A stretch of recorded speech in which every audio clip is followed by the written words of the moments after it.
What is up, everybody? No stream starting soon tonight. None of that happy bullshit. We are jumping right into the fucking shit show.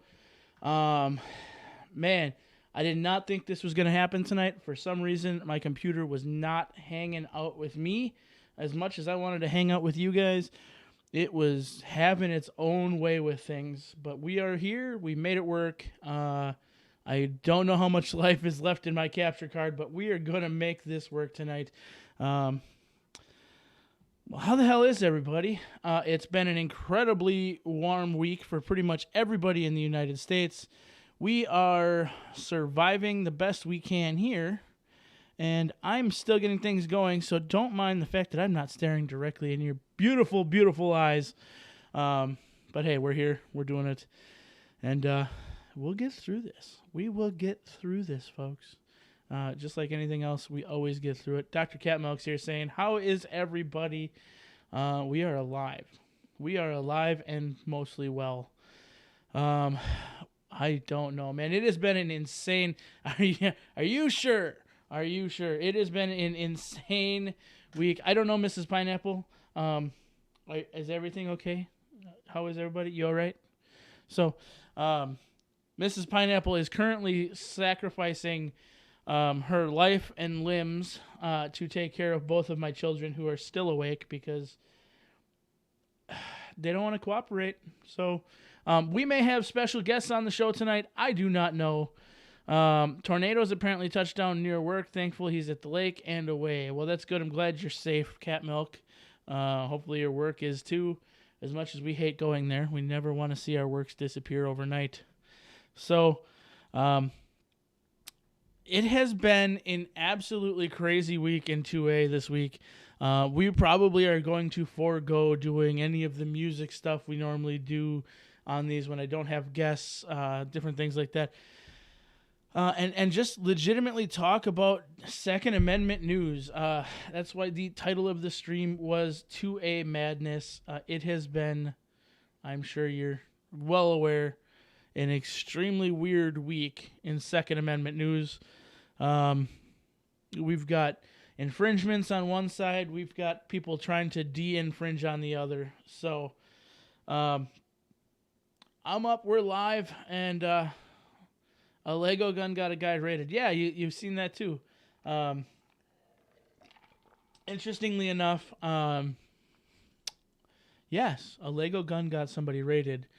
I'm guessing, and from what I understand, I seen CRS's story on it. I don't mind him as a person in general. He does do a pretty decent job, but he doesn't follow up sometimes. One of the big things, and he's very honest about what he does get to. So I'm not knocking him on that or for any reason thereof. The Lego gun in and of itself, I don't believe is what got him raided. I also don't believe it was the magazine for the 30 round magazine that was attached to it that got him raided. New York is extremely strict about all of its gun laws. The things that were taken were a 1022, obviously, I think you're well aware, that they believe can be used for automatic fire. This is unconfirmed by myself. The information that I received is there was video on other social media platforms of him apparently possibly bump firing, possibly full auto firing. But either way, it was simulated full auto fire. I can't confirm nor deny because the video no longer exists from what I've been told. It was pulled down, whether by the gentleman in question or his lawyer or somebody else who understands what was going on.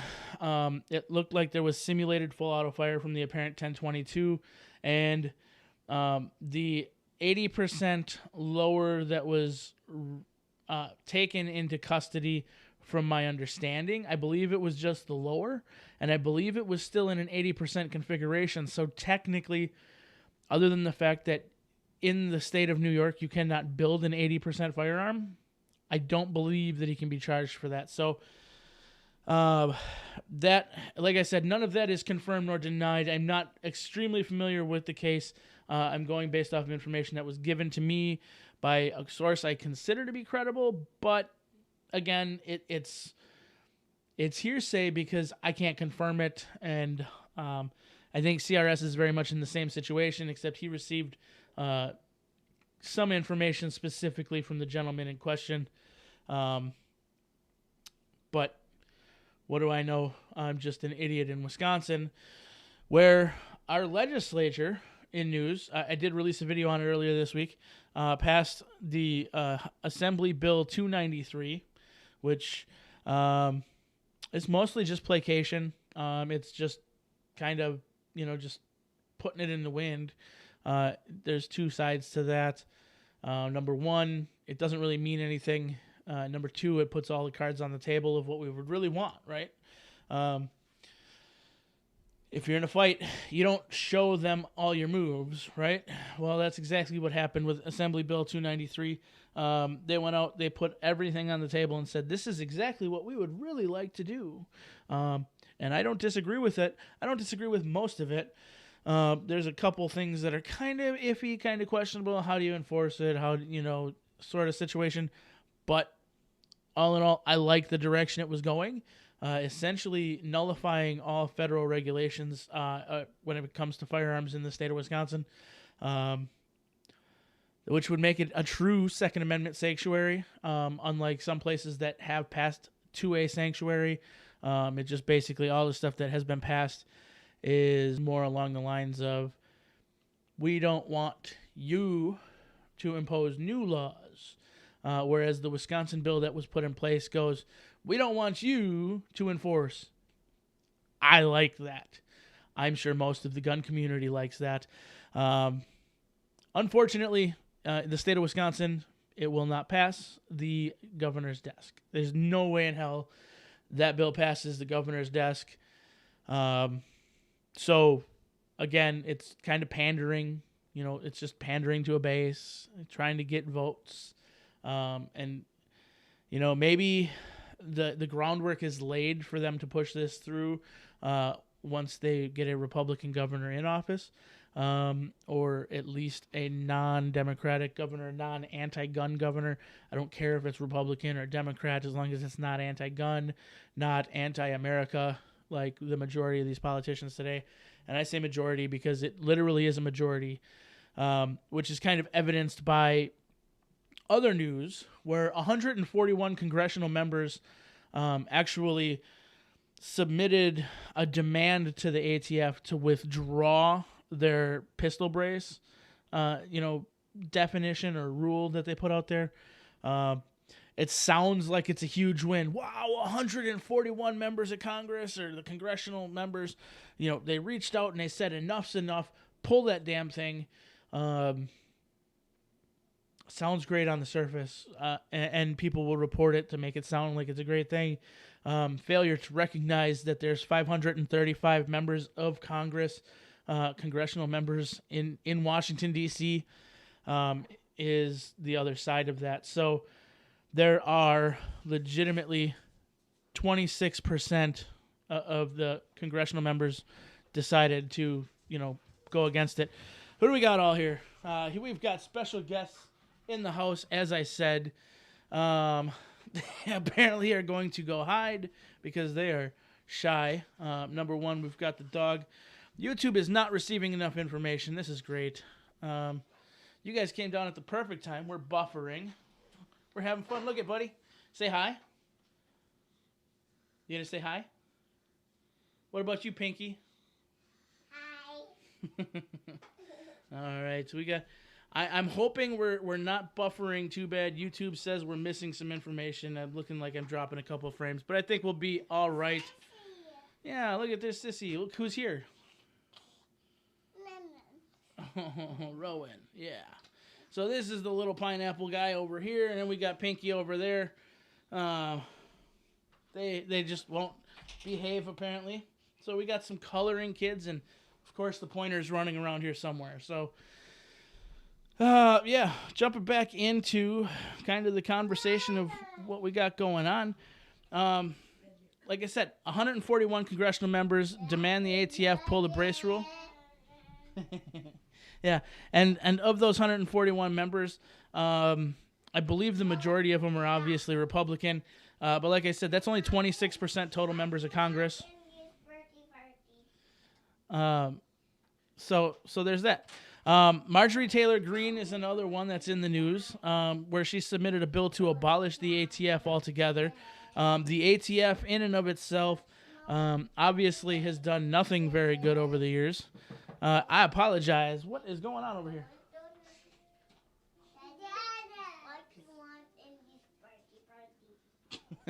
They are doing something for my birthday party, which apparently is like 9 to 12 months away yet. So let's see what is going on here. We are not getting good feedback in there. I'm hoping you're seeing this all right. Crazy Eyes in the chat. Evening, gents. How's it going, Crazy Eyes? I apologize if I'm buffering. YouTube is yelling at me, telling me it's not receiving enough information. So we'll see exactly how that goes. But anyways, we'll get back into the Marjorie Taylor Greene submitting a bill to abolish the ATF altogether. Great information. It does push a lot of work onto the FBI. It's going to change a lot of things, but I don't think it goes anywhere either, obviously, right? So it's just kind of a posturing thing. I think it does lay the groundwork to kind of reduce the government size, though, which is always good. As you can see, I've got helpers tonight. Crazy Eyes, if you just showed up, we've got that going on for us. I am going to drop a couple links into the chat real quick. If you haven't already, the first link that I'm posting up is for the Federal Register comments section on the pistol braces themselves. If you haven't already left a comment, I don't care if you leave my stream to do it. These are more important than listening to my schmo ass doing what I'm doing right now. The other thing that I'm going to post, the second link, is for the receiver's definition. Another one that if you haven't already done it, I suggest going out and making a comment on that. Remember, be original, be respectful, lay it out right, and it will be a unique comment that will be considered later on. Good night, honey. What? I'm going to bed. You're going to bed?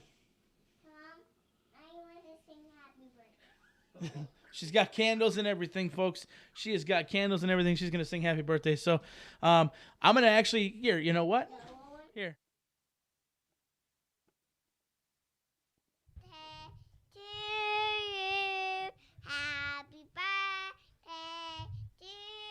I don't know if it's anybody's birthday, but hey, she is singing happy birthday to somebody, so I'm hoping y'all enjoying it. Here. Happy birthday, dear Daddy. Happy birthday to you, Mom and Dad. Thank you. That is my daughter. She is here every night this week. You can come see her. Tickets are just $25.99 at the door or $23.99 ahead of time. You can hit us up at tacticalpineapple.com. We'll have fun with that.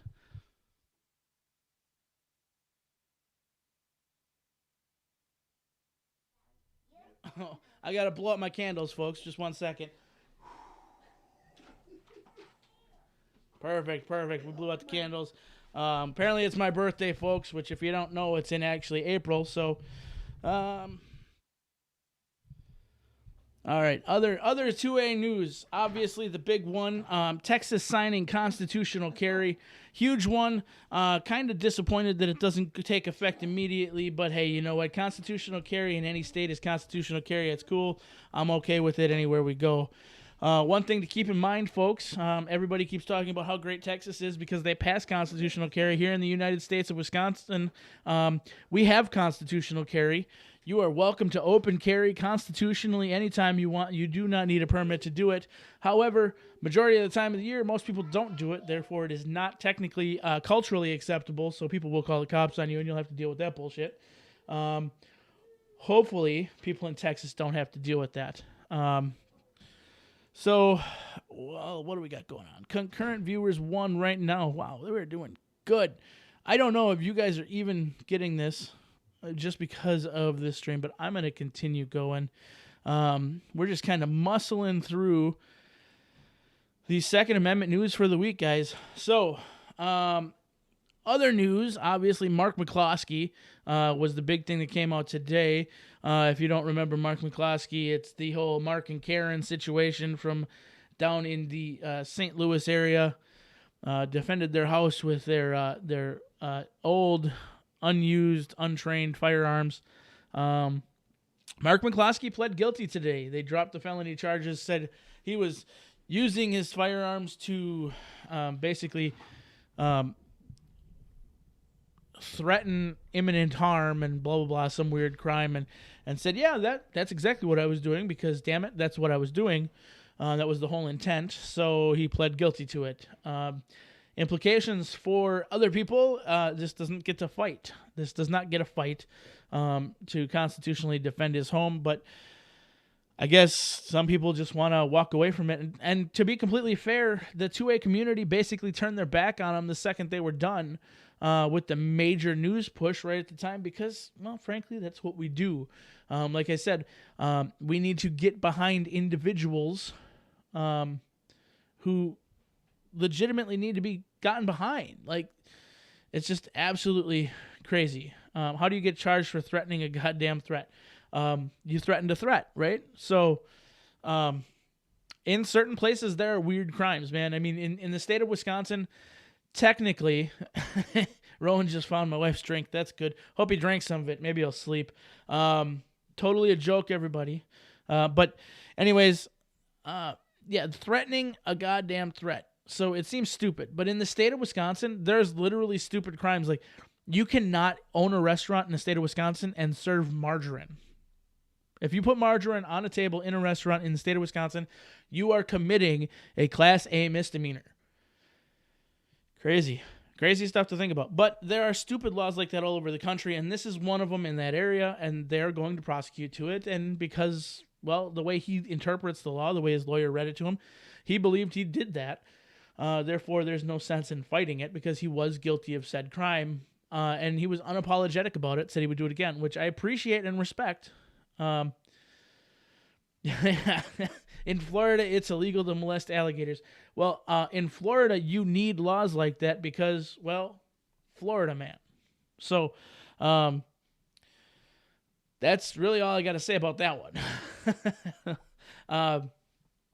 And then new news that I got, like, literally just a little bit ago, something I just heard recently, kind of interesting to see what happened, but apparently in the great area known as Portland, the city has chosen to indict an officer on criminal charges that basically were bullshit associated with him doing his job. And the backlash of said incriminating or of said indictment was the entire riot squad quit. So if people thought Portland was a war zone before, they no longer have a riot police force, which has, for the better part of 2 years, been fully on the streets preventing all the bullshit that could have been even worse than what it was. So to those officers who stood their ground today and said, enough's enough, we're done working for you, good for you. To anybody in Portland who is not a member of the, political activism, I'm sorry, get the fuck out. You've had 2 years at this point. There's some point where somebody is going to just have to say leave. Like there's no defending what's left there. It's gone to shit. So Crazy says thoughts on Texas made suppressors not needing or requiring a tax stamp. This is extremely similar to the Wisconsin Assembly Bill 293 that was put forward, and I am 100% for it. I wish Texas would have gone the extra step like Wisconsin tried to push. I know Wisconsin is placating. Texas could have actually done it, which would have been great.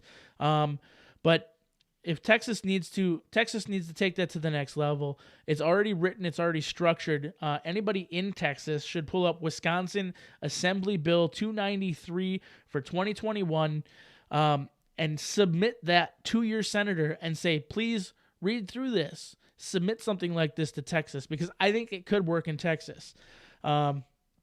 Basically, any firearm that would be made in the state of Wisconsin would be non-subject to any federal regulation. I want to repeat that. Would not be subject to any federal regulation. And that assembly of parts is what matters. The parts themselves can be from anywhere, can be produced anywhere. It's where the rifle is finally assembled that makes it made in that location. Therefore, if you get an 80% lower and an upper, and you stamp that sumbitch made in Wisconsin, full auto Fridays are a thing, folks. NFA don't exist in the state of Wisconsin if Assembly Bill 293 passes. So any state that has an opportunity to pass something like that, take Wisconsin Assembly Bill 293, send it to your governor, send it to your senators, send it to your congresspeople, send it to your city officials. Get the shit in works. You guys have an opportunity to pass something like that. It's great. It's outlined. It already has its intent statements. It already has everything put in place for it to stand up to most congressional or legislative session. Yeah, it's made in Wisconsin, assembled with global parts. It's absolutely phenomenal. Like, you can buy the parts anywhere. It's not subject to any federal regulation. So by that standard, technically, and I'm not sure if it would work. I would have to talk to a legal advisor on it. But if Assembly Bill 293 did get signed by our governor, which, like I said, I know it's not going to, if it got signed by our governor, technically, it would not be subject to ITAR either. It would not be subject to the International Treaty and Arms Regulations. It would not be subject to any embargoes of specific countries, i.e. Russia. So that would be very interesting to figure out how that looks. But now the caveat is the weapon cannot travel across state lines. That it has to stay in the state of Wisconsin, or it immediately is in violation of NFA. Totally understand that. I'm okay with that. I live in Wisconsin. I know it's not going to pass. That's the unfortunate part of this. But like I said, if people can get together, take that assembly bill, take it to Texas and put it out there. They've already done the suppressor portion of it. They've already got rid of the tax stamp in Texas, essentially, for the suppressors, but they need to take it to that next level. Zero federal regulation on firearms made in Texas. They're doing it on suppressors made in Texas. Now do it on firearms. If you can do it on firearms, I guarantee you there isn't a single snowflake in this country moving to Texas after that. And there's going to be a whole lot of patriots moving to Texas. So that's all I got to say about that right there. I don't really have a whole lot to talk about tonight other than Second Amendment news. So if anybody who is here in chat wants to talk about something, feel free to bring it up. I am going to talk now a little bit about the David Chipman nomination vote Senate hearing crap. We all know David Chipman is an absolute anti-patriot. He is the definition of tyrant. You can call him pretty much anything you want, and it'd be pretty accurate. So I'm not sure exactly why they postponed the vote. I've heard conflicting reports on who called for the postponement. The postponement, from what I understand, was actually done by a Democratic senator. This makes me nervous, because this makes me believe that the whole point of the postponement of the vote is to try and draw it out a little bit further in time, because if they can draw it out a little bit further, people will forget about it. That's kind of the point, right? In today's society, we have a 24-hour news cycle that literally completes in about 6 hours. So every single day, we have 4 to 5 24-hour news cycles that rotate. Most individuals don't actually catch half of the news if they even try to. So it would be a valid effort to, postpone a vote to try and get a majority of Americans to even forget about the fact that it's going on anyways, so that they can just push it right through kind of under the nose. So it's up to us as patriots, up to us as Americans to do what we can to prevent that from happening, stay on top of it, continue to call your senators, continue to email your senators, continue to bombard them with, we will not stand for this, vote no, vote no, vote no. It seems like it would be fruitless or frivolous, but at the same time, we got to do it. Hold them accountable. Tell them this is not what's happening. We're not enjoying this. This is not going to go well for them if they do it. And it's not going to go well for anybody if they do it, to be honest. But here we are at an impasse. So I also heard that it was they wanted to postpone it because they're currently investigating some of the statements. There were some disqualifying statements apparently that were said.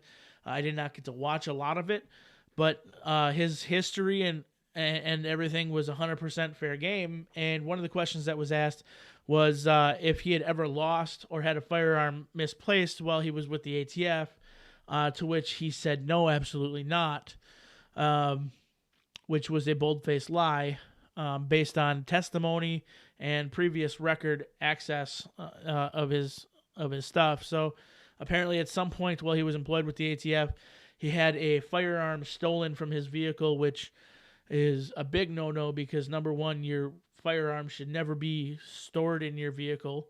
And number two, he's lied to Congress now, or lied to the Senate, in saying that he had never lost or misplaced a firearm.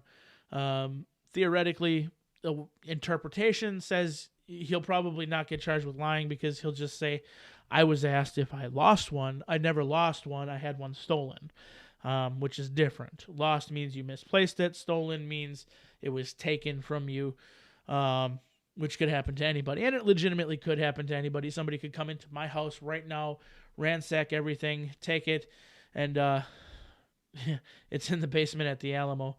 Are you sure it's in the basement at the Alamo, or is it in the basement in Waco? Because it could have gone down with the helicopter. Just saying. The guy's a habitual liar. He's not good for anything, and absolutely crazy.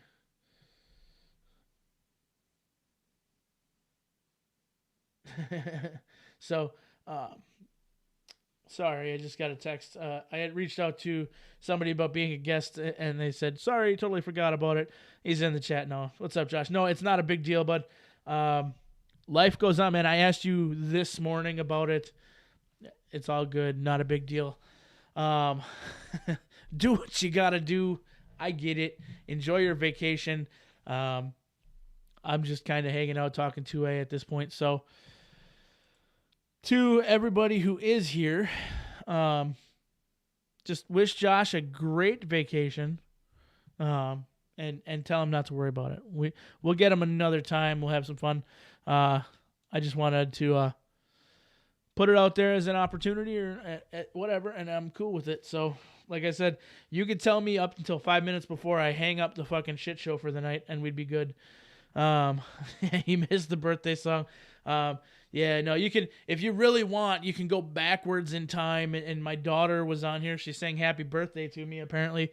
It's not my birthday. My birthday is at the end of April. So she's into the birthday thing right now. She's 3. So there are worse things for her to be singing. So, yeah, the whole deal with Chipman, I'm torn by it. So, for years, the ATF has not actually had a director. They pulled funding nationally for that. So, I'm curious now all of a sudden why they decided to put a director in place. I'm guessing mostly because they wanted to drive certain things, and she should have busted out some Jelly Roll. Yeah, she should have.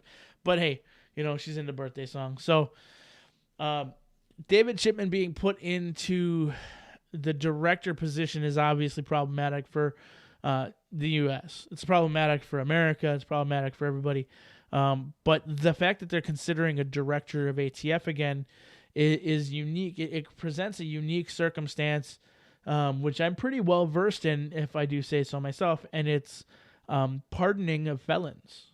So on a state-to-state level, the federal government allows states to do pardons and offer the people to get their civil rights back and actually be able to own and possess firearms again.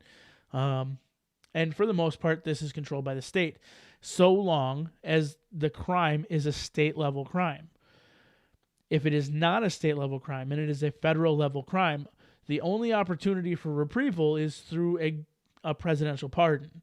Now, we know that most presidential pardons are posthumous at best, and most of them are allocated to political friends, higher level individuals who are in media, and very rarely are presidential pardons of anybody who's not at least somewhat like famous or something like that, or there's some fame attached to it, and it's a favor or a friendship type of thing.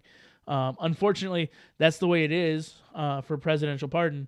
You got to figure there's 340 some million people, and currently in the United States of America, 3 out of every 10 male Americans and 2 out of every 10 female Americans are felons. Of those, approximately 25% are felons on a federal level, which means that you're looking at somewhere between 10 and 15 million people who are potentially eligible for a pardon from the president. And there's no real way to apply to do it other than to have somebody bend his ear personally. There is, however, a process through the ATF to apply to get your rights back without a pardon. Now, the instillment of a director of the ATF puts back the person who has the ability to make that call. So I'm torn about having this director of ATF put back in place, because on one level, David Chipman is going to be horrible for the United States. On another level, if we flip the presidential seat back and he has the administration, there's already funding there for a director of ATF to be there again. It's going to be hard to pull it out of the budget again. It's really easy to take things out. It's really easy to take things out of the budget. It's not easy to put them back in. But once they're in, it's easy to forget about them because they're just kind of an overhead. So a new president gets in, and what ends up happening is that they get to change the administration, which means they get to name new directors of the FBI, new directors of the ATF, the CIA, NSA. All these individuals can be reallocated. So a patriot gets into the presidency and says, okay, let's put a patriot in front of the ATF, which in and of itself is a kind of a weird thing to say. Patriot, ATF, they don't kind of go together. But you do it, and now you have an opportunity to take applications and allow people their rights back without a posthumous pardon. So now there are legitimately people who are considered felons with their rights to possess and own firearms again in the United States, because we understand that to become a felon in the United States is super easy now. And there's a lot of individuals who are punished permanently for things that they should not necessarily be punished permanently for. So that's my torn side of this. I don't want David Chipman in. I get it. Nobody wants David Chipman in, but I am excited to see that they have now budgeted for a director of ATF again, because it opens up that other avenue, but nobody's talking about that avenue. So it is something that will be all-consuming. And it is a way, it is effectively a way that we can help tie up a lot of the bureaucracy there as well. So felons who want to get their gun rights back, once there's a director of ATF, can begin filling out ATF form again. I'll even pull it up because the form still exists on their website. It's actually not a horribly difficult form to fill out. It's just one of those things that's kind of hidden. So ATF form for rights restoration.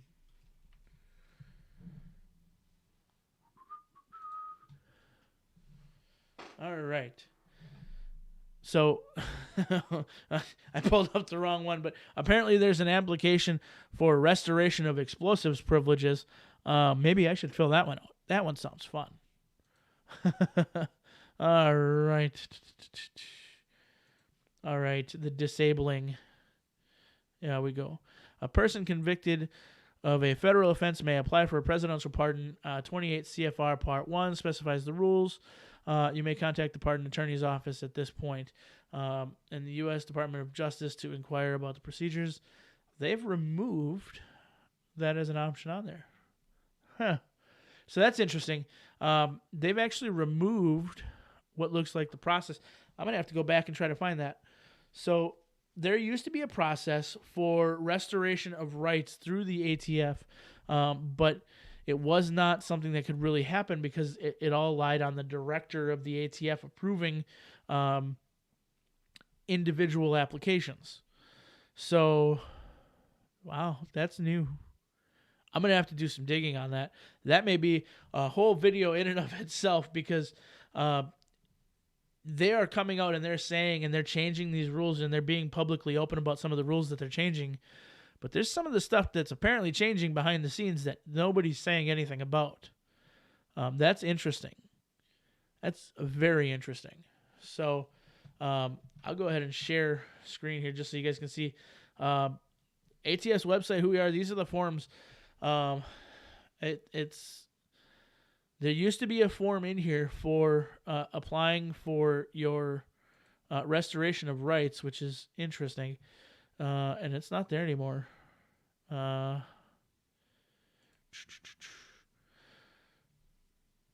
right, so this is one of their questions. Although federal law provides a means for the relief of firearms disabilities, ATF's annual appropriation since October of 1992 has prohibited the expending of any funds to investigate or act upon applications for relief from federal firearms disabilities submitted by individuals. As long as this provision is included in current ATF appropriations, ATF cannot act upon applications for relief from federal firearms disabilities submitted by individuals. Last reviewed August 21st, 2019. So once we actually have a director of ATF put back in place, technically this has to be reevaluated because he can submit budgets for different departments, and this is a department of the ATF. The application for this used to be listed in here too, but it is interesting to see that it's not there. And this is one of the hot button issues where a right delayed is a right denied type deal. They're essentially denying people their right for forgiveness, essentially by not appropriating funds for it. It is something that's kind of shady. It's kind of backwards, and you can look here. I mean, 1992. Who was our president during 1992? It's both parties, folks. It doesn't matter. This has been going on for a long time, and it is not going to change anytime soon, unless we stand up as individuals and do something about it. So, how about abolishing the AFT that MG put out?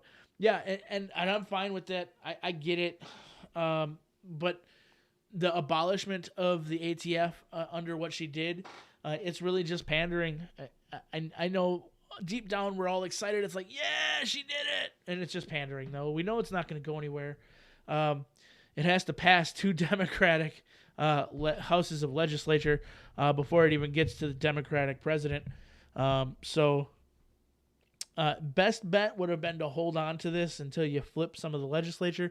But even then, with a Democratic president in place, it's not going to get reviewed. Honestly, it's not going to get signed. It's not going to become a law. It's not going to happen, really. And the legislature doesn't actually have purview over the federal authorities, the federal agencies, as does the Department of Justice. So it's kind of a catch-22. So it's great that she did it. It's highly posturing. I really wish we would stop posturing, because all these people, and I get Marjorie Taylor Greene. She's unique individual, to say the least. She's not a part of the individuals who were there the last 4 years. But all these people who are screaming that, oh, we got to do something, didn't do shit for the last 4 years. And we need to remember that.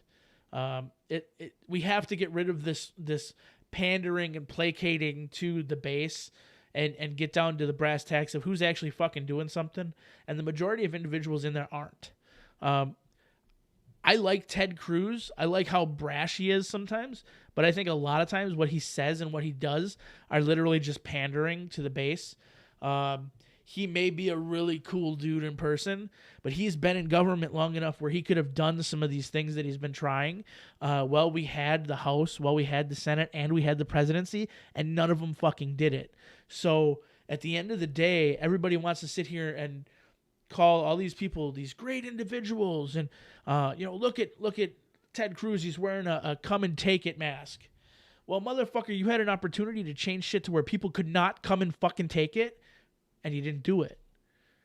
Instead, they sit there, they smoke their cigars, and they talk down at us like we're something fucking weird. It's just one of those, and I'm not talking down on certain people. It's just, it drives me nuts that all these people are out here now trying to do something about it. You know you ain't going to do shit about it. It's the same as Wisconsin legislature passing this Assembly Bill 293. I think it's awesome. I think it's great. It's cool. It's not going anywhere. It's literally just wasting my fucking money, wasting time, and not going to accomplish a fucking thing. And at the end of the day, it's literally taking all your cards and throwing them on the fucking table. So you got you haven't even hit the flop yet. You're playing 7 card, and you throw both your cards over on the table like, I'm putting all in, right? Well, you're either going to take the pot with what you threw down on the table, or you're going to have people betting up over you, and you're going to lose everything because you haven't even seen the flop yet, right? It's one of those things. You're not winning if you're the first person putting your cards on the table. Sorry, it's just the truth. You're not winning if you're doing that. And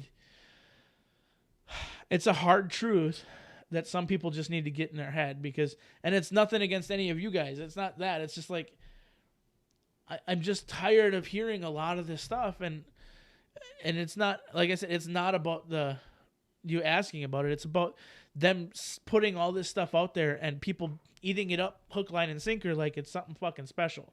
And we all know it's not. It's just we like to have something to say, hey, look, this person's doing something. Well, yeah, I mean, sort of. Not really. They're just there, if that makes sense. I hate to be a downer about it, but unfortunately, that's where we're at. We have to be real with it. We have to be honest about it. Texas is doing great stuff. Texas shouldn't have to do that stuff. We shouldn't be in a situation where our entire country is being run by individuals who know nothing about what they're trying to legislate against. That's one of the biggest problems, the biggest attack on the Second Amendment. I actually kind of touched this topic in a moto vlog that I would be releasing next week. Our Second Amendment is constantly under attack because people are too stupid and feeble-minded to understand anything about guns nowadays. We live in a society that's been fucking pussified and relegated to the back of the bus, essentially, when it comes to being able to defend themselves. People who own or possess firearms are essentially just we're the conspiracy theorists. We're the tinfoil hat wearing people now. Like, just because you own a gun. Like, you really think you're ever going to need that? Come on now. What? 1 in 100 people who have a concealed carry ever need it? That's not bad. That's 1%. More than 1% died from COVID. That thing. Yeah, a 30 caliber clip in a half second. I think the Texas signing is great. I do think the Texas signing is great. I think it's one step toward something. The interesting thing is I didn't know that Texas needed to have constitutional carry signed. Constitutional carry, and I have to read it, what was actually signed, because is it constitutional concealed carry or is it just constitutional carry? Because the state of Wisconsin has had constitutional carry since 1848. You can legally carry without a license, if you are over the age of 21, a pistol outside of the belt, open to the public. Perfectly legal. Called constitutional carry. What is Texas saying? Is it constitutional concealed carry? I haven't read it, and that's part of my issue is maybe I haven't read it to be exorbitantly happy about it. But I'm one of those who until I actually read what it says, I don't take it at face value, because there's a lot of things that they can sneak in too. I'm happy, and we discussed it already about the suppressors, in Texas. Great, take it to the next level. How about guns? Same as the everybody who's not familiar with it, look up Assembly Bill 293 in the state of Wisconsin, read through it, send it to your senators, send it to your congresspeople. I'll say it again. Assembly Bill 293. Hell, I'll look it up because I'm that way. So I can put a link to it. I'll even talk about it on point, because what I did the other night was just kind of a quick talk about it. But Wisconsin AB 293 2021.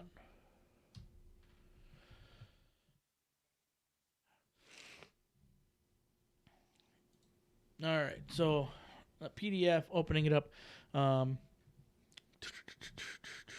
Screen share.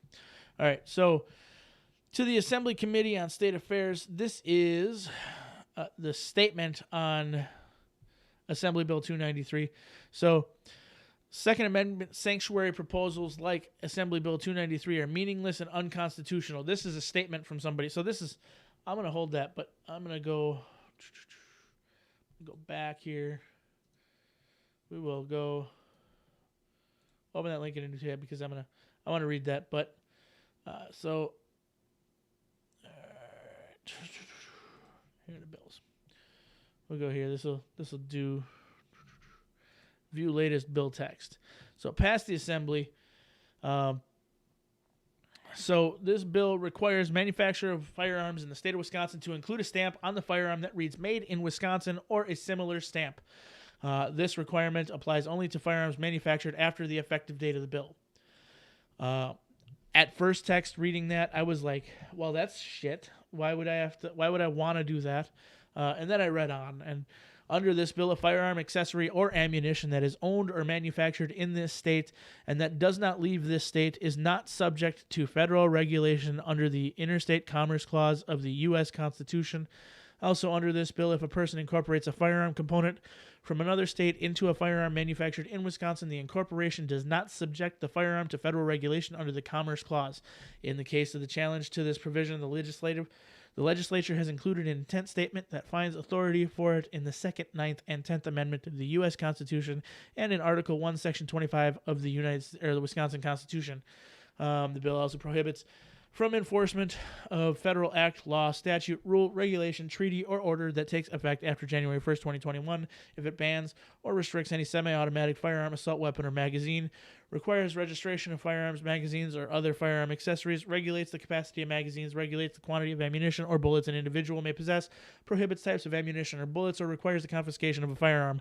The bill creates some exceptions, including allowing for the enforcement of such a federal law if it is identical to a state law. A person who violates the prohibition is guilty of a Class A misdemeanor.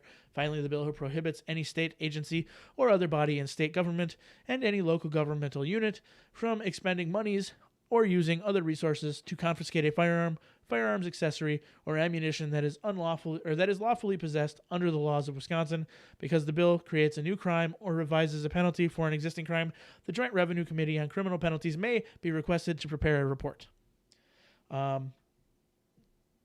General consensus is this would be fantastic if fucking Texas would pass it. It's not going anywhere in the state of Wisconsin. Interestingly, there's a statement here. I kind of wanted to read this now because I found this. So it states that the proposals are meaningless and unconstitutional. The state legislatures are not in a position to interpret the constitutionality of any law under the separation of powers doctrine, including federal laws. Despite the legal analysis written into the bill, the Wisconsin State Legislature has no ability to determine the constitutionality of the federal law. This is actually correct.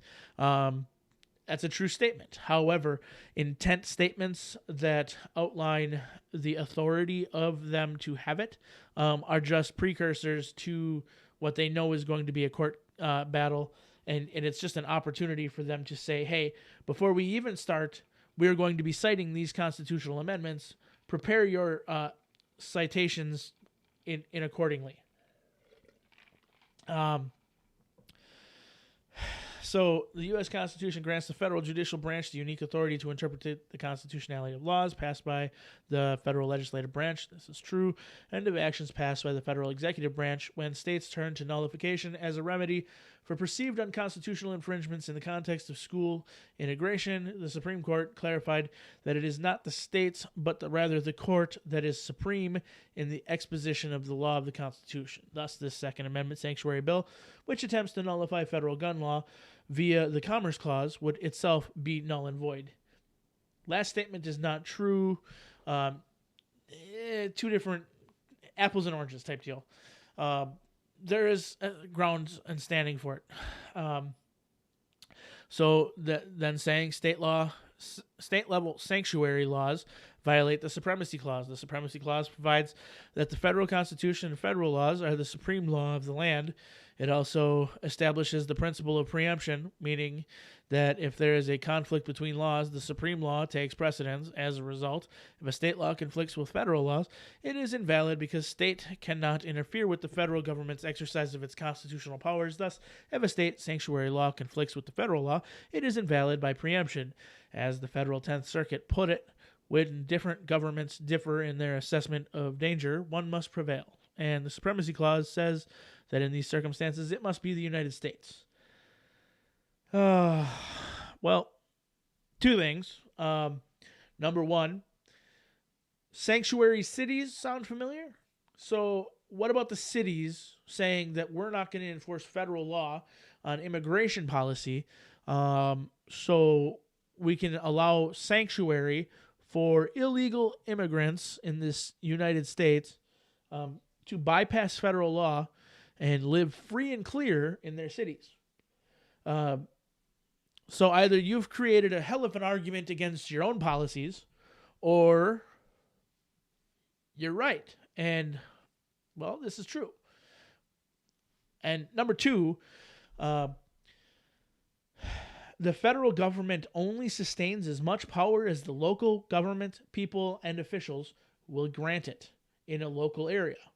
So, jurisdictionally speaking, the federal government is only capable of enforcing laws on a federal level on federal property. So even though there is federal property in the state, that technically is the only place that the federal government has any authority. Anything else is granted to them by local jurisdictional prudence. So the local police departments, the local law enforcement have to ask the Federal Bureau of Investigation or the ATF for somebody to come in and perform their tasks. Or the ATF and the FBI, all of them, have to ask the local police if they can come do that. This is not simply a courtesy.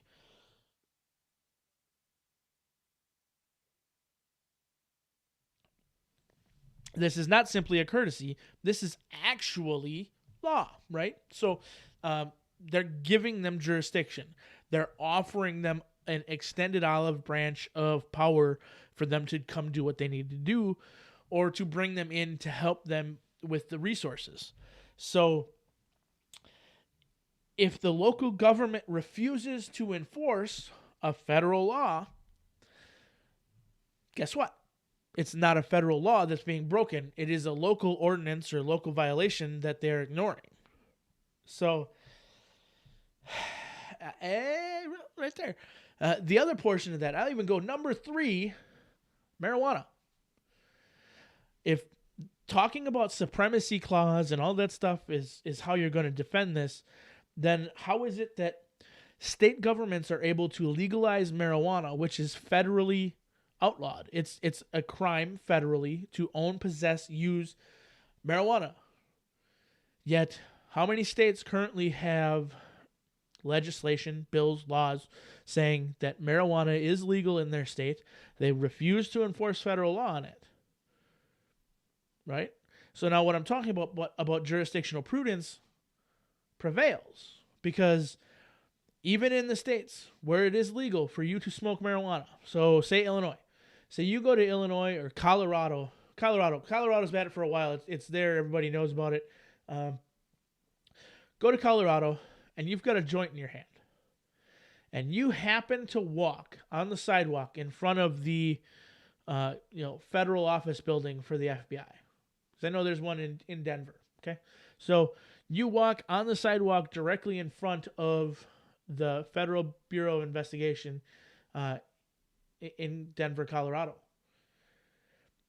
Based on eminent domain law and property rights, technically the federal government owns the property the building is on. They own the sidewalk in front of the building, and they own to the center of the road in front of that building. So even if you leave the sidewalk and walk in the road, which would in itself be a violation of laws, you turn around and now you're breaking a city law, a local one, on top of a federal law. If an agent of the FBI comes out of that building and sees you in possession of marijuana, he can physically arrest you, put you in detention, and charge you federally for possession of a controlled substance, even though you're in a state where it's legal, because of the supremacy clause. However, he can only do that because he has jurisdictional prudence in that area. So if you are at a national park in a state where it's legal to smoke pot, and you smoke pot in that national park, you can and most likely will be arrested, detained, and charged federally for a drug violation, even though it's legal in that state. So that is the supremacy clause. Yes, even though it happened in the state of Colorado, you were arrested by federal authorities on federal property, which is federal jurisdiction, which means you were subject to federal law. If you were on the opposite side of the road of the Federal Bureau of Investigation in Denver, Colorado, and smoking that joint, you would not have been arrested. Not only would you not have been arrested, you probably wouldn't have been pursued. They probably wouldn't have even batted an eyelash at you. Now, in these states, is that happening? Maybe not. But it could. It legitimately could. This is why states even that have laws where it's legal to smoke pot, it's a really bad idea to do it if you want to be a gun owner. Because technically, if you fill out a 4473, you have to be honest with all the answers on that 4473, or you are in violation of, lying on a legal document to the Federal Bureau of Investigation, to a federal authority. So technically, you are perjuring yourself on a federal form. Not a good idea. Not a good thing to do. by saying, no, I'm not breaking federal laws, or I'm not in violation of any federal laws. Because if you smoke pot and you fill out a 4473 and you say no to that question, you lied. If you say yes, you're not going to get a gun because you're violating federal law, right? It's just all a fucking shit show. And then they go on to cite some Montana laws. And in fact, a Montana law very similar to this bill has already been found to be invalid by federal courts after the passage of the Montana Firearms Freedom Act, which provides that any weapon manufactured and remaining in Montana cannot be regulated by Congress. Several plaintiffs filed suit seeking judgment on its validity. They specifically argued that the MFA allowed Montanans to legally manufacture and market entirely in Montana a .22 caliber rifle without complying with federal licensing laws. However, the district court dismissed the suit. The Ninth Circuit Court of Appeals affirmed, finding that the plaintiffs failed to state a claim because the MFFA was preempted by federal licensing law and, as such, was invalid. Technically, you could say you weren't smoking at the time. This is true, AWG. Welcome to Mario. Better late than never. Have a drink. Fuck you. Big kisses. All good. We're doing all right. Technically, you could say that you weren't smoking at the time of filling out the application, yes. However, if you possess it, right? If you possess it, if you have it at home or whatever, technically, whatever, it is not a crime to be high. You can be high and fill out that form, technically. It is not a federal crime to be high. It is a crime to get high. So let's be honest about that. So, claim, because the MFFA was preempted by federal licensing law, as such, it was invalid. Passing AB 293 would certainly bring a similar lawsuit and resulting invalidation in federal court, requiring Wisconsin taxpayers to foot the bill for unconstitutional political grandstanding. Yes, no, maybe so. That's kind of the whole thing there. So, I'm not familiar with the MFFA. Depending on the wording, depending on the way it was put together, it could have been a problem. Most likely, whatever. Like I said, this doesn't matter because it's not going to go anywhere anyways, but it is there. The goal of this bill is the creation of a refuge where federal gun laws will not be enforced at all. According to the author's press release, the goal is preventing the federal government from infringing on the rights of legal gun owners across Wisconsin. The most grave and obvious consequences of not following or enforcing federal gun laws is the loss of human life. Really? But this bill also poses the following risks: creating uncertainty and or emboldening that can result in tragedy. Even if the sanctuary law is not binding and enforceable, not all residents will know or understand this. At the very least, a formal sanctuary law will create confusion for law enforcement and private citizens who may incorrectly believe that they are not bound by federal law. At the very worst, the bill may embolden certain law enforcement officials and or private citizens to ignore or knowingly violate life-saving federal laws. I'd like to see where these laws are life-saving, number one. We ain't got the fucking mob running around here anymore. So I'd like to see where any of these laws are life-saving anymore.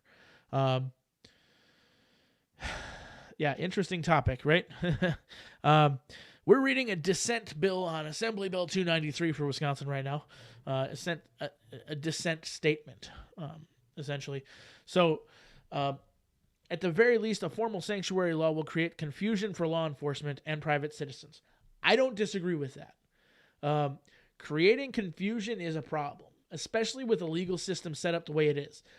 Ignorance is not a defense unless you're Hillary fucking Clinton. So, flat out, I'm 100% on that. It will create confusion, which could potentially put a lot of people in jail that don't belong in jail. It could potentially let a lot of people out that should be in. Sorry, dry throat. I must drink more booze. At the very worst, this may embolden certain law enforcement officials and or private citizens to ignore or knowingly violate life-saving federal laws. I argue that they're not life-saving. The federal laws that are on the books, they're pandering. they're meant to make it so that the United States population does not have the same firepower that the federal government has, regardless of what anybody says. The main reason for abolishing the ability for the United States population to from having fully automatic firearms was essentially because law enforcement officers were going into streets against mobsters and shit like that who all had enough money to be running around with Browning automatic rifles and fully automatic Thompson submachine guns. Our officers were going into battle with fucking 9mm pistols, and if they were lucky, maybe a rifle. They didn't have the same money. This is the exact reason why the NFA cost $200. So a Thompson submachine gun at the time cost $200, which was extremely cost prohibitive. So the only people who could afford to legally purchase a Thompson submachine gun were the mobsters, the criminals. So one way to kind of go about, affecting that and preventing individuals from buying it was to add another $200 tax to it. So you doubled the price of the fucking weapon, which makes it even more cost prohibitive. And all they did was ensure the only people who had them, were the criminals. So right from the beginning, all the people who had the illegal firearms were the criminals. So these laws that are supposedly life-saving only affect the law-abiding citizen. They don't affect the criminals anyways. So I argue they're not life-saving at all. I argue they're 100% bullshit. As evidenced by Lori Lightfoot's Chicago. Look at 7 Mile in Detroit. Motherfuckers, they got probably third, fourth most restrictive gun, laws in Detroit. I don't challenge anybody to walk down 7 Mile after dark. Because ain't nobody walking down 7 Mile after dark in Detroit. I don't care, gentrification or not. 7 Mile Bloods, not taking that chance, folks. Not taking that chance. Not with my weapons, not with your weapons, not with the fucking federal government's weapons. The police are not dumb enough to patrol that street at night. So, yeah. All right. So moving on. Number 2, creating criminal liability for confused residents. As mentioned above, there has been confusion among residents as to whether federal laws are still in effect for residents of sanctuaries nationwide. Some residents have unwittingly committed crimes, and some, emboldened by the sanctuary, have even purposely violated gun safety laws. However, even if Wisconsin did not enforce federal laws, they will continue to be enforced by federal agents in our state who can and will prosecute violations in federal court. True. This goes back to the fucking purview, though. They only have authority on federal property. So if you enter a military establishment, if you enter a federal building, a federal office building, a federal anything, you are under federal jurisdiction. Sanctuary laws do not apply. This is the same for immigration. This is the same for marijuana. This is the same for any state law that nullifies a federal law, because state laws can and do nullify federal law all the time, regardless of supremacy clause. However, the only time that the two governments conflict, which is the big misnomer there, is when the state property and the federal property are together, when that jurisdiction overlaps. So, yes, the Denver Bureau of FBI Division Office, right? The Denver Division Office of the FBI is in Denver, Colorado. In Denver, Colorado, probably a block away from there, you can buy pot. You can buy marijuana, whatever you want to call it. But if you walk by that federal building and you get stopped by a federal authority and searched and detained, you can go to jail for being in possession of something you legally purchased a block away, because you are on federal property. Federal property can exist inside state property. This is the same thing as United States property in other countries. The U.S. is granted property to put up their embassies. That's the word. They're granted property to put up the embassy. Now, our embassy in Colombia is United States property. United States laws need to be followed on that property, even though you're in Colombia. You can't walk into that fucking place snorting coke all goddamn night and expect to just walk back out the next day. I was protected for the night because I was in the embassy. Yeah, abortion clinics are pretty much the same way. Totally other topic. Yes, but yes. And then number 3 on this is creating civil liability for the locality and taxpayer. If a sanctuary bill results in the non-enforcement of gun laws, residents that have been injured by the non-enforcement could bring pricey lawsuits against the locality. In New Mexico, Attorney General Hector Balderas letter to New Mexico law enforcement, he warned the taxpayers of your city or county assume the financial risk of your decision to impose your personal views over the law. Sanctuary bills can create confusion for law enforcement officers who may believe they are not permitted to enforce gun laws or embolden certain officers to ignore or knowingly not enforce gun safety laws. There's a difference here between gun laws and gun safety laws. Two completely different things. I oppose both. You should not be able to impose safety laws on anybody either. Let them do what they're going to do, so long as you are not harming yourself or others. Who gives a shit? If you harm yourself, I don't care if you harm yourself, as long as you're not harming others. Completely honest. There are dumbasses on Facebook right now. I could pull up a group and go, hey, look at right here. Look at this guy. He legitimately said that negligent discharges are a part of owning firearms, and if you have not had one, you've not trained enough with it. What? You're a fucking moron. Negligent discharges are not part of owning a fucking firearm. Negligent discharges are part of being an idiot. Keep your booger hook off the bang switch and you won't have a negligent discharge. Plain and simple. So training with your firearm would prevent that if you trained the right way. So like I said, I'm opposed to both, but whatever.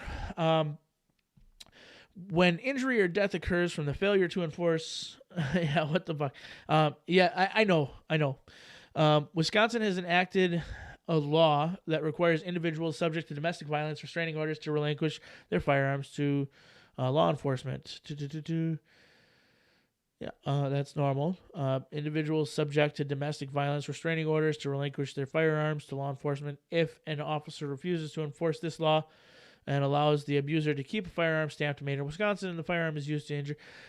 This is an invalid statement. So, number one, I do not actually believe Wisconsin has that law in place. I believe this is a mislabeling of the argument. I've heard this argument before. I kind of touched on it in the other video. Wisconsin does not technically have a law in place where somebody who's convicted of domestic violence or accused of domestic violence has to relinquish their firearms. We rely on the federal law to do that. Simple solution. Pass a state law that says that they have to do that. Now you're not prosecuting anybody or doing anything in federal law. You're doing it in state law, and it's 100% within purview. If there are federal laws that you would like, you can argue to put them in place. But let's locally vote on them and actually allow the people to decide the laws that that they're forced to abide to. Right? This is called the mutual contract of a republic. Let's not forget we are a republic. There are too many people who continue to argue the democracy portion of this, and I don't live in a democracy. I don't know about any of you currently watching. I'm pretty sure you all believe the same as I do. We live in a republic. There's a major difference between a republic and a democracy. Both governments have elected officials. However, in a democracy, your rights can be voted away from you without your say. In a republic, they cannot. Your rights are your rights. And we've allowed our shit to become a democracy in representation. And we need to change that and get ourselves back to the republic that we belong. This is why Thomas Jefferson said, when he was asked, what did you give us, a democracy or a republic? The response was a republic if you can keep it. We have failed to keep it for the most part. We basically have a republic in name only, but we can return to a full republic if we're smart about it. And bills like this could help that. So I'll move down to number 4. Forcing law enforcement officers to choose between enforcing gun laws or violating their oath of office. Local law enforcement officers take an oath to uphold the state constitution and its laws, and many state law enforcement officers' oaths include upholding the U.S. Constitution. All officers are obligated to protect and serve the public sanctuaries. Sanctuaries, especially those that threaten to penalize officers who enforce public safety laws, create impossible situations for affected officers who must choose between not enforcing life-saving laws and violating the very oaths they swore to uphold. Let's see. The Second Amendment. How does that read again? The militia being necessary to the security of a free state, semicolon. The right of the people to keep and bear arms shall not be infringed. Seems like they wouldn't be in violation of their oath of office. Seems like that is already happening. And number 4 actually gets scratched off the list if something like this passes. So, number 5, threatening economic development. Sanctuary status can negatively impact the jurisdiction's economy, as we witnessed in North Carolina in the wake of anti-transgender laws, and in Georgia as a result of new restrictive voting laws. So, okay, so what they're saying is people might not want to do business with us. Well, yeah, people might not, but a lot more people will, promise you. There's a very interesting phenomena that happens when all those things happen. So the interesting portion of this is that conservatives are generally the people who spend their fucking money in the first place. Liberals, Democrats typically are the individuals who don't have any fucking money to spend unless we give it to them. So this was put forward by Milwaukee program manager Brady. All right. Annalise Dickman, however you say it. Annalise Dickman from Brady United Against Gun Violence.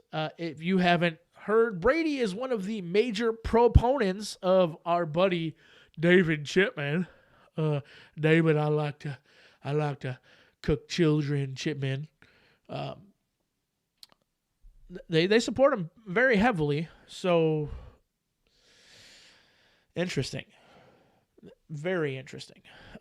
Wisconsinites value public safety, reliable enforcement of the laws on the books, and putting our tax revenues to the highest use, not risking them on unconstitutional bills that do nothing more than create divisiveness. Please stand up for your constituents by rejecting the dangerous waste of money, time, and possibility that life, possibly life, that is AB 293. I don't know where y'all stand on this, but I personally think AB 293 would be great. I think it would. I know it's never going to pass. I think this is all just gerrymandering. It's grandstanding. It doesn't mean a goddamn thing. But that's the dissent. It's not very intelligent. It is what it is. I don't know, guys. I don't know what to say. It is unique in and of itself to see things like that going on, but it's all too little too late. So we're at a point where whatever. AWG says, just remember, if you lie to the government, you go to prison, but if they lie to you, it's called being a politician. Thank Tom MacDonald for that. The first 3 seconds of that video, I believe that's in there. Yeah. I really don't have anything else, guys. This has been fun. Holy crap, we burned through a hell of a lot of time on that. Wow. Well, you know what? I do want to talk real quick about the Tactical Pineapple Rides series. I am going to continue doing the Tactical Pineapple Rides series. I have videos scheduled out through next week already almost. I have one in editing that will be for next Friday's release. Otherwise, I have Monday, Wednesday, Friday. Monday will be the release of my review finally of Scott of Precision Holsters handiwork. I am doing a quick ride review of the Precision Holsters Ultra Carry 2.0. If you guys aren't familiar, I was also featured last night on Clover Tactical's podcast. They gave us some feedback on my channel in general, so there are some changes that are coming based on their feedback. If you guys are into doing YouTube yourself, I know AWG, you are, a couple other individuals in here may be considering it. Definitely go over to Clover Tactical, watch any of his studio podcast episodes. They cover everything related to YouTube and how to become better, present yourself better. The guys over there are pretty cool. It was a unique situation to get some direct feedback. During the same episode last night, they also reviewed Drop It Like It's Scott, a couple other individuals as well. That was interesting to get to see some new YouTubers as well, some that aren't necessarily a part of the community. Interestingly enough, I was accused of I must be associated with the Tundra Tactical crew somehow because of my thumbnails are very Tundra Tactical like. I didn't notice that at first, but then he said it, and I'm like, yes, apparently my thumbnails are semi-Tundra Tactical-ish. I just assumed they were very much YouTube-ish. Yes, direct feedback from other tubers is a good thing. I was expecting thoroughly to get torn apart, and I got a lot of positive feedback, which surprised me a little bit. But hey, we're good. Most of it was all direct shelf. Not a lot of video feedback, which everybody's videos are completely different. And just getting out, if you're going to do it, just get out and do it because it's what you got to do, right? If you want to do it, do it. That's what I did. That's how I started. So we're here now. It's almost been a year. As a matter of fact, it will be 11 months exactly next week, Friday, that we've been doing the live streams. So, that's pretty cool. Not too often. We could have had kids by now. Burnaby Sanchez in here saying, good evening, everybody. Good evening, buddy. Yeah, just do it. We're not going to ship off Nike, but hey, just do it. Yeah, no, I like the direct feedback. And anybody who is paying attention to the Tactical Pineapple Ride stuff, any feedback you got, any information, any things you want to talk about, let me know. I'm really enjoying.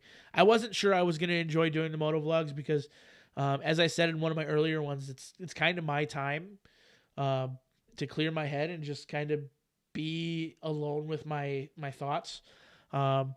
Interestingly, I find that I get to be alone with my thoughts at the same time as having that conversation. So, sometimes it does lead me down different paths, but turns out I actually kind of like talking to myself, which is weird, I guess.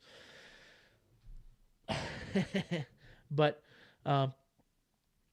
yeah, so I do enjoy doing it. I hope you guys are enjoying it as well. Editing is becoming easier. I'm shooting more for the edit than I am editing the shoot. I am going to do a couple probably montages coming up. I'm going to do a couple different rides around and get some different scenery and pull some of that stuff in and just kind of, some of the individuals have said that they enjoy just the riding portion of it. So if I can actually figure out how to capture the audio of my motorcycle, which is, just basically Harley Davidson ASMR, and get that incorporated with the channel, that's my next step. That's my next big thing I'm working on. You'll notice I kind of cut the second camera out. I didn't feel it was adding a lot of value. It was adding a lot of complication to the edit and not adding a lot of value. So maybe 8 out of 10 voices in your head say to do it. 10 out of 10 voices in my head say to do it. 10 out of 10. I give them 10. I give them 10. 10 out of 10. 10 out of 10 of my voices say to do it. Just do it. I never know what voice is going to come out of my mouth sometimes. Sometimes I got a different accent for different things. But it's all good, homie. We do like to have fun here. Technical Pineapple Live. It's where we do a bunch of different things. We have some fun. We drink some booze. We do it a little fun. Yeah? Anyways, guys, I'm starting to get weird. I have not drank enough to be this weird yet. And I don't plan on drinking enough to be this weird. I don't plan on drinking a whole lot more tonight. But I do plan on going and spending a little bit of time with my wife before she gets angry with me. And I also want to try to get some sleep. My kids haven't been sleeping very good. And I would really like to do a little bit of that myself if they're actually doing it. My luck, I'm going upstairs and they're still awake. But that's why God made whiskey. For me, not for the kids. Don't call CPS, you fuckers. We're not doing requests tonight, Mario. We're actually going to take off. I do appreciate it. I appreciate each and every one of you for stopping by as usual. I am James. This has been Tactical Pineapple. We have fun. You have fun. I hope everybody has a great weekend. And you ain't seen the last of me, fuckers. Have a good one.